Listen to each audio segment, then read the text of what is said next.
How to remix reels with original video on Instagram. Easy tutorial. Hi guys, welcome back.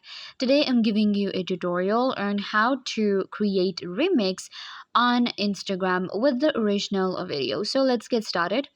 First, what you guys need to do is you will open up your Instagram app and you'll get right here.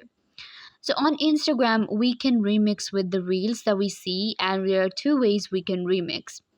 Once you get to Instagram, you have to select the video you want to remix. So maybe let's go with this one, or we can select any of these. Let's go with this one.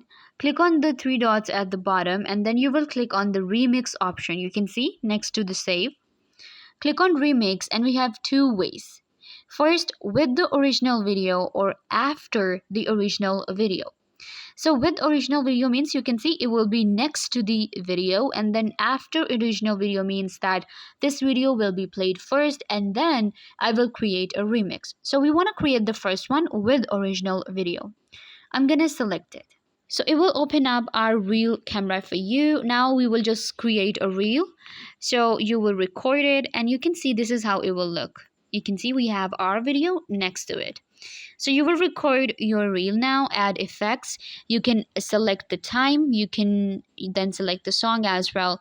And this is how you can create reels with the original video on Instagram. I hope that I was a big help. Don't forget to give this video a big thumbs up, leave a comment down below, turn on bell notification and subscribe to YouTube channel.